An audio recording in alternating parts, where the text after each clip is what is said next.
So తర్వాత ఏమైంది? తర్వాత స్లోలీ డయాలసిస్ వచ్చిందమ్మా. యాక్చువల్గా అక్టోబర్లోనే ఎప్పుడు డయాలసిస్కి వెళ్ళామన్నమాట. వారానికి 2 ఏదో వచ్చింది. తర్వాత అక్కడ బాగాలేదన్నట్టుగా మేము హాస్పిటల్ మార్చమని చెప్పారు అమ్మాయి. నువ్వు హాస్పిటల్కి వెళ్దాం, హాస్పిటల్కి వెళ్దాం, నువ్వు తీసుకున్నావు కదా నీకు బాగుపడింది. నేను ఫిజికలీ హ్యాండిక్యాప్డ్, ఆ యాక్సిడెంట్లు దెబ్బతిన్నా కదా, అందుకని అక్కడికి వెళ్దామంటే సూర్య హాస్పిటల్ చేసి సూర్య హాస్పిటల్ వచ్చేవాడికి వారానికి 2 రోజులు చేశారు. అట్లాగే ఇంటి దగ్గర నుంచి వెళ్ళేవాళ్ళం. అక్టోబర్లోనే ఇప్పుడు వెళ్ళాం. అక్టోబర్ నవంబర్ అయ్యేటానికి కొంచెం హార్ట్ ప్రాబ్లం కూడా అమ్మకు వచ్చింది. దాంతో వాళ్ళు ఐసీయూలో పెట్టారు డిసెంబర్లో. డిసెంబర్ 10వ తారీఖు ఎప్పుడు మేము హాస్పిటల్కి వెళ్ళాం. అక్కడి నుంచి అలాగా అయిపోయింది. కానీ ఇంత వీళ్ళందరూ రాధాకుమారి గారు కానీ, ముళ్ళపూడి వెంకటరమణ గారు కానీ, వాళ్ళ మిసెస్ గారు, వాళ్ళ తాలూకు వాళ్ళు అందరూ, సినిమా వాళ్ళు ఇక్కడ ఉన్న వాళ్ళందరూ హాస్పిటల్కి వచ్చి చూసిన వాళ్ళే. హాస్పిటల్లో ఎన్ని రోజులు ఉన్నారు సార్? హాస్పిటల్లో 11 రోజులు 12 రోజులు ఉన్నారు. 12 రోజులు ఉన్నారు. కానీ ఈ వార్త వినగానే అందరూ అయిపోయి ఉంటారు. అందరూ అయిపోయారు. అది పైగా రాత్రి అమ్మ 9:15 ఎంతకో పోయారు. అప్పుడు వెంటనే రమణ గారే వచ్చి, ఎంవిఎస్ ప్రసాద్ గారు ఒక ఆయన ఉన్నాడు, ఆయన చెప్పిన వెంటనే ఆయనే త్రూఅవుట్ పేపర్స్ అన్నీ వచ్చేసినట్టు చేశారు. వచ్చారు జనాలు. కొంతమంది యూట్యూబ్లో చూసాను, ఎవ్వరు రాలేదు, ఒక్కళ్ళే కూర్చున్నారు, మేము ముగ్గురమే ఉన్నాం అలా అన్నట్టుగా ఏదో యూట్యూబ్లో వచ్చాయి. కానీ అది కాదమ్మా. ఆ రోజు అందరూ వచ్చారు. ఇంకా శారద గారు వచ్చారు, జీవరలక్ష్మి గారు వచ్చారు, వాణిశ్రీ గారు వచ్చారు. అందరూ వచ్చి చూసి వెళ్ళారు. మీ పాత్రికేయులు ఎంతోమంది వచ్చారు. అంటే ఎందుకు అనిపిస్తుంది అంటే సార్, అంత వైభవంగా జరిగినప్పుడు మెడ్రాస్లో ఉన్నంత వరకు అందరూ వచ్చారమ్మా. అయితే శ్మశానానికి తీసుకెళ్ళేటప్పుడు 7 మంది 8 మంది వెనకాల వచ్చారు, ఎవరు సినిమా వాళ్ళు. ఎన్టీ రామారావు గారితో, అక్కినేని నాగేశ్వరరావు గారితో చాలా బాగుంది. ఎన్టీ రామారావు గారు వస్తానని చెప్పి ఆయన కోసం నేను మధ్యాహ్నం వరకు ఉంచాను. సడన్గా ఆయనకి ఏదో ప్రోగ్రామ్ వచ్చిన తర్వాత అటు డైవర్ట్ అయ్యారు ఆయన. అందువల్ల రామారావు నాగేశ్వరరావు గారు ఏదో బయట ఊళ్ళో ఉన్నారు కానీ రాలేకపోయారు. ఫోన్లోనే చెప్పారు నాకు. నేను అది మేము జీర్ణించుకోలేని ఇది యాక్చువల్గా. అలాగే చివరి వరకు చెప్పారు కదా, 4 నెలల ముందు ఆవిడ డాక్టరేట్ కోసం మేమందరం తిరుపతికి కారులో వెళ్ళామంటే మీరే ఆలోచించండి. మరి మీరు స్టేజ్ ఎక్కాలి కదా, కింద తీసుకోకూడదు. స్టేజ్ కూడా మెల్లిగా పట్టుకుని ఎక్కి అక్కడ కూర్చొని తీసుకుంది ఆవిడ. టైం అలాగా. ఎంత వయసు సార్ అమ్మకి అప్పుడు? అప్పటికి 70 ఏళ్ళు అవుతాయమ్మా. 70 ఏళ్ళు మరి ఎంత? 24, 94. 24 అక్టోబర్లో పుట్టారు. కనీసం ఇంకో 15 ఏళ్ళు, ఇంకో ఈజీగా 10 ఏళ్ళు ఉండేది ఆవిడ. ఆవిడకుండే ఆ క్యాలిబర్కి ఇది దీనికి ఆవిడ ఉండేది. ఎందుకంటే విల్ పవర్ ఎక్కువ వీళ్ళందరికీ. సావిత్రి గారి గురించి అమ్మ బాధపడేవారా అప్పట్లో? అంటే అమ్మ సహాయం కూడా చేసేవాళ్ళు. దాన్ని ఆ చిన్నప్పుడు నేనే వెళ్ళి తీసుకెళ్ళి ఇచ్చేవాడిని చాలా వరకు. ఎందుకంటే అందరూ సహాయం చేశారు, అమ్మ కూడా తన వరకు తను సహాయం చేసేది. సావిత్రి గారు కదా సార్? సావిత్రి అవి చెప్పకూడదు ఇప్పుడు జనరల్గా అసలు. అదే బాధేస్తుంది సార్. అంత వెలిగి వాళ్ళ చాలా. సావిత్రి గారి విషయంలో అమ్మకి సావిత్రి గారిని అంత కదా, ఆవిడ కూడా చాలా బాధపడేది. ఎందుకు పిచ్చి పిల్ల అలా చేసుకుంది, పిచ్చి పిల్ల అలా ఇలాగే ఉంటుంది, పిచ్చి పిల్ల అలా చేసుకుంది. పొదుపు గురించి ఏం నేర్పించారు సార్ అమ్మ? ఆవిడే పొదుపు. జనరల్గా ఆవిడే చాలా వరకు పొదుపు. చీరలు, నగలు అవి అనవసరంగా కొందు, మంచిగా కొనుక్కుంటుంది. అనవసరం కొందు. ఆవిడ నగలు కొనుక్కుంది తన కోసం కాదు, ముందు ఒకసారి నగలు కొని పెట్టేసుకుంది అంటే అవే పర్మనెంట్, దానికి మార్చేది ఏమి ఉండదు. సినిమాల్లో షూటింగ్లో కూడా అవే చీరలు అవే. ఏమైనా 1, 2 మటుకి ఆ షైనీగా ఉండాలంటే వాళ్ళకి చీరలు ఇచ్చేవారేమో. అంటే సినిమా షూటింగ్లకి వాళ్ళు ఇస్తారు కదా, వాళ్ళు ఇస్తారంటే షైనీగా ఉండాలంటే. లేకపోతే జనరల్గా బొట్టు పెట్టినప్పుడు అదేంటి మంచి మనసుల్లో పంచదార వేస్తుంది సరే, ఆ టైంలో అంత అమ్మసేరే అంతే. నాకు గాజులు ఎప్పుడు తీదు అంతే. అంటే ఈ విధవ ఇది బొట్టు లేకుండా ఉంటుంది, అలాంటప్పుడు తీసి దాచేదేమో కానీ ఏమీ లేదు. అప్పటికీ ఆ గాజులు ఏమైనా ఉంటే నా జేబులో పెట్టి జేబుకు పిన్నేసేది, జేబులో పెట్టి జేబుకు పిన్నేసేది. పైగా ఇక్కడ జేబులు కుట్టించేది మాకు చిన్నప్పుడే. అదేదో టికెట్ ప్యాకెట్ అని అంటారు, మాకు పెద్ద జేబులే కుట్టించేది. ఏమైనా ఉంటే దాంట్లో వేసేది. నేను అక్కడే ఉంటాను కదా అందుకని. అవును, కాపలా అంటే మీకు మీ దగ్గర ఉంటే భద్రంగా ఉంటాయి. భద్రంగా నేను ఒక చోట కూర్చుంటే ఎక్కడికి వెళ్ళను కదా, ఇటో అటో వెళ్తాను. కానీ పైగా అందరూ అమ్మకి తెలిసిన వాళ్ళు, ఈవెన్ లైట్ బాయ్స్ చిన్నవాళ్ళు అందరూ అమ్మకి తెలిసిన వాళ్ళే, అమ్మ దగ్గర తిన్నవాళ్ళే. అందుకని ఎవ్వరు ఏమీ చేయరు. ఆవిడే కొన్ని డబ్బులు వచ్చింది అనుకోండి, ఎప్పుడైనా ఎవరైనా క్యాష్ ఇస్తారు, కొంతమంది క్యాష్ ఇస్తారు.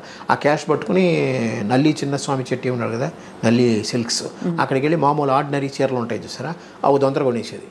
6, 8, 10 డబ్బులు పెట్టే. పక్కనే టీవీ జ్యువెలరీ ఉండేది టీ నగర్లో, పనగల పార్క్ ఎదురుగుండా.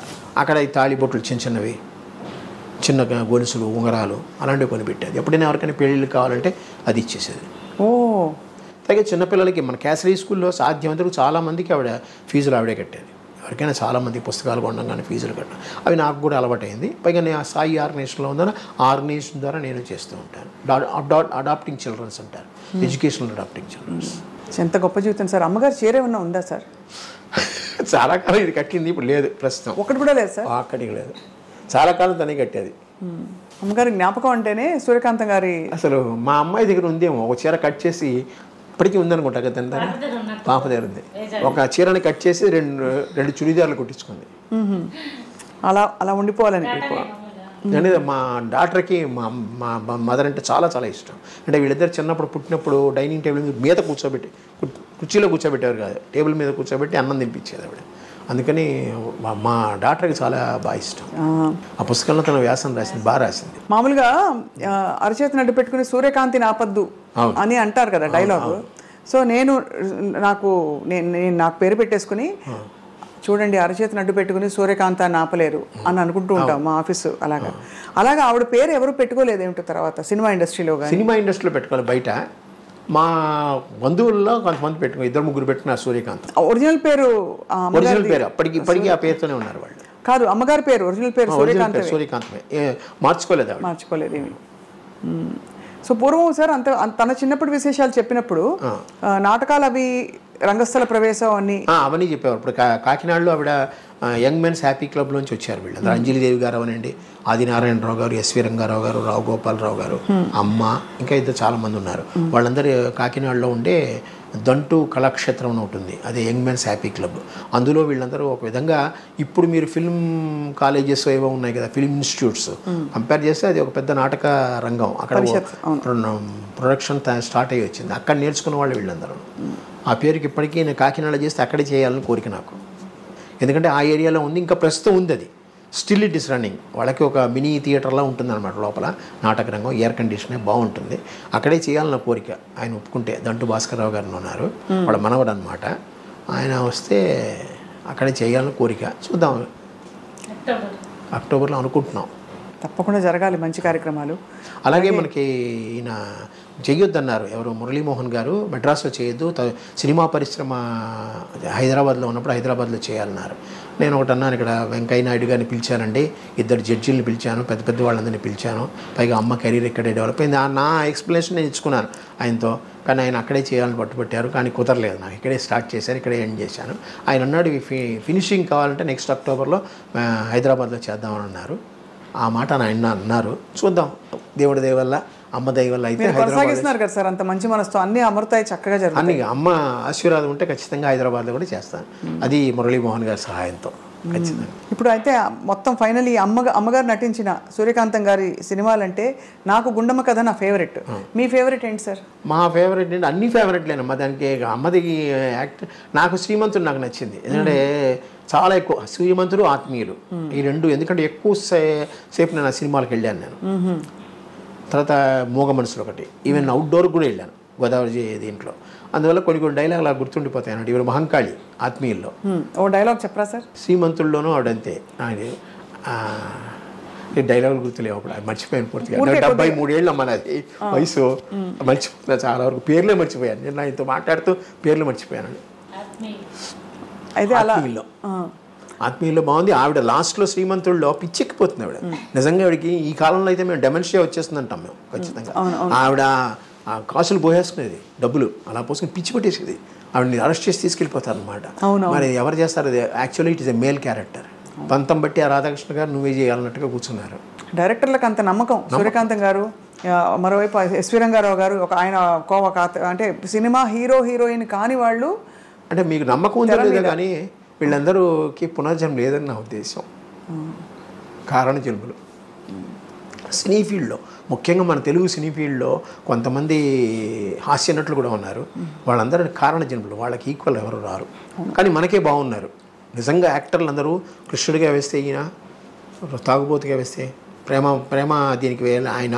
అట్లా ప్రతి కృష్ణ గారు అనండి, శోభన్ బాబు గారు అనండి, వాళ్ళకి ఈక్వల్ ఎక్కడే లేరు. మన మద్రాసులో తమిళనాడులో తీసుకుంటే శివాజీ గణేష్, ఎంజీఆర్ తప్ప ఇంకెవరు లేరు కదా. అవును, రజనీకాంత్, కమలాసన్, దాని తర్వాత ఇంకెవరున్నారు మీరు చెప్పండి? ఎంతమంది వస్తున్నారు? రాలేదు కాదు, మనకి మటుకు ఆ క్యారెక్టర్ యాక్టర్స్ అలా వచ్చేసారు అనమాట. చాలామంది. కానీ సూర్యకాంతం గారి పాత్రని భర్తీ చేసేవాళ్ళు రాలేదు. అటువంటి గొప్ప పాత్రలు అంటే మనకి అంత సహజంగా కనిపించే పాత్రలు లేరు. ఇప్పుడు అత్తగారు కొంచెం డామినేటింగ్ అత్తగారు చూపించినా కూడా ఆవిడ చాలా యంగ్గా, చాలా మోడర్న్గా అలా చూపిస్తున్నారు తప్ప అమ్మతనం కనిపించట్లేదు. లేదు, క్రూయల్టీ ఎక్కువ చూపిస్తున్నారు, విలనిజం ఎక్కువ. అది ఆ హాస్యం, కొంచెం మైల్డ్ విలని అన్ని కలగలిసిన పాత్ర ఎవరంటే ఒక సూర్యకాంతం గారికే చెల్లింది. అన్ని టక్కన ఆవిడకి ఏంటంటే ఒక సినిమా షూటింగ్లో పిలిచారంటే ఆటోమేటిక్గా కుడి చేయి ఇక్కడికి వెళ్ళిపోతుంది. ఆ ఉత్తరం రాసిన సినిమా లెఫ్ట్ చేయి ఇలా లేచిందంటే అంతే వాడు.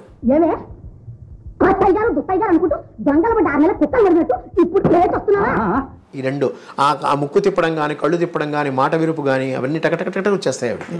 So entire her body will act.